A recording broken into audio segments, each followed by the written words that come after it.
Skill trees is one of the most important parts about building your character within any game, and Dungeon Hunter 6 is one of those games. Today I'm going to go through all the tips and tricks within building your skill tree, where to put your points, where you can take the points from, and how you can actually just restructure yourself so you get the most out of your character going forward. So you're going to learn a fair few things today in this video, and if there's anything I missed, hit me down in the comments below and I will make a pinned comment with all of the extra tips and tricks that people have put in down below. So if you're watching this after, you can go in there and then add on to what I've talked about as well. One more little thing before we get into it today, guys. There is 92% of you guys that watch my videos that are not subscribers. That is absolutely mind-blowing. So if you're not a subscriber, please hit that subscribe down below, hit that bell, and you will get all the best information. I'm a mage within the game. It does not matter what class you are. They all work the same, and a lot of it comes down to personal preference with what attacks you want to put within your character.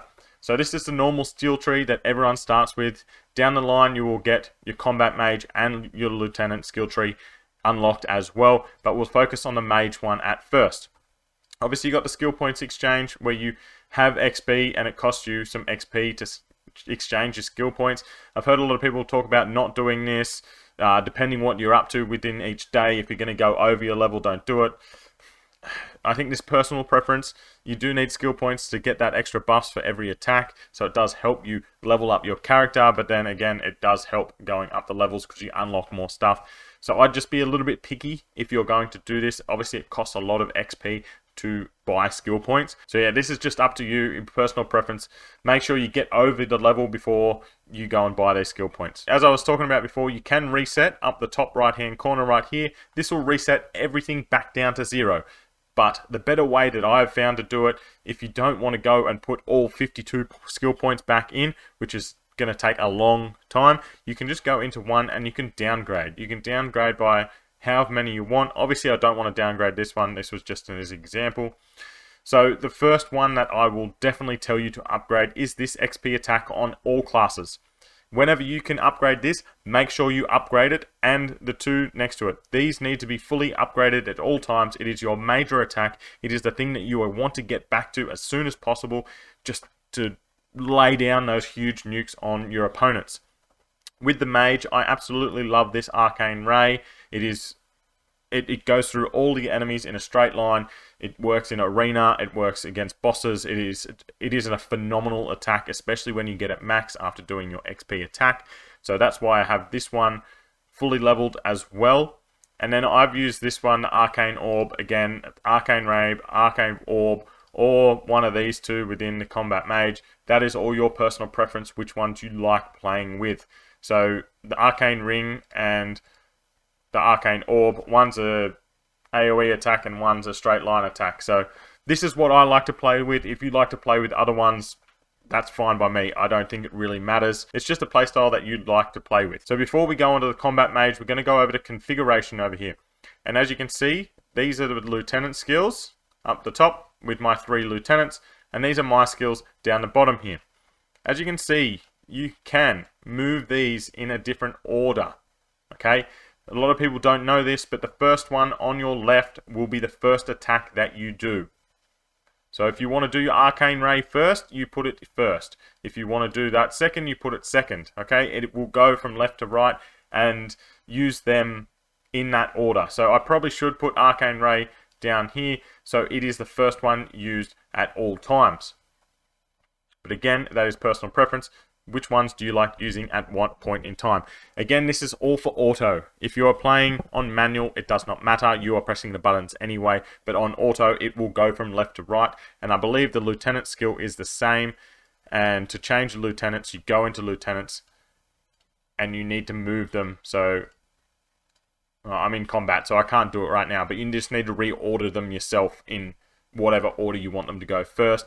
Obviously, you want to do your buff moves first, so that's why I have my Archmage first. So he does damage up, heal, which doesn't matter at the start, but the damage boost, and then my 2 damage dealers go do their hits. And he also does his move before I do my move, so then my damage is up for when I want to attack. So I think that's one of the most important things that a lot of people are sleeping on, that all of this can be modified. If you come into the XP skill, that you've only got one. I don't know why this is even a thing. It does not matter. You've only got one. So one other thing before we go, we'll go over in passive. This is literally your back wear and your mount. You don't have to necessarily do this in here. That is over in Backwear Mountain. If you want me to look into that, I'll look into that as well. They are very similar, and it'll probably be a shorter video, so that may come soon. But we'll head back over to our skills.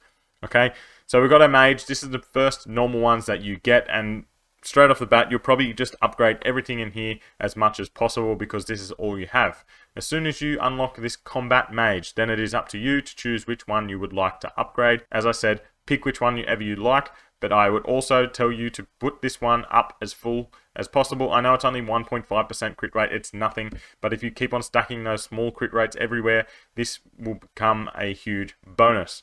The defense and the attack, I would leave them. It's only like plus 500 and plus 500. It's not a huge amount. I'd rather go with crit rate than anything. And then if you come down into lieutenants, so this top right one is probably the most important that I feel once you get into this combat mage, reducing the cooldown of the ultimates by a certain amount of seconds every 20 seconds for lieutenants. This goes up to 4 seconds for every 20 seconds the lieutenants are in battle. They get their abilities off faster, giving you more damage up or more damage, so I think this is the most important. You need to get these 3 up to level 5 before you can even get this one up at all. But you really will want to get to this all lieutenants damage bonus up to 4%, an extra 4% damage. This is huge. And then you can get into damage reduction, healing, and then some extra damage here. So in my belief, at first, I think it's better to get your skills up, get them higher, and then we can focus on the lieutenants a bit later. Like this is 15 and then 5 more. So you need to spend 20 skill points just before you can get to this. I think you can spend your 20 skill points better within your own mage and summon your combat mage. Okay, I think that is a much better place to spend all of your skill points. We're going to take a few off just to see where you can get the most if you're just looking for power output. So see, we get 900 if we add that one on. We get 840 if we add that one on.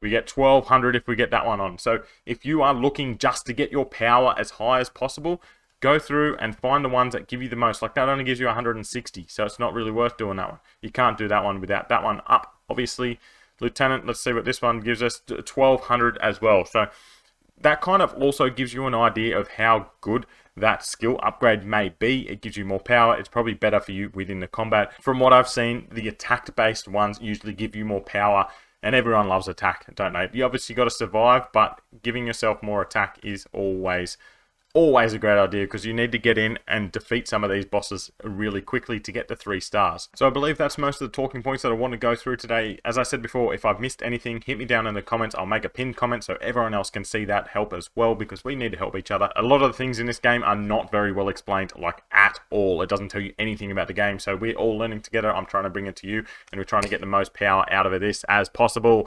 Let's get into it, and I'll see you in a video soon.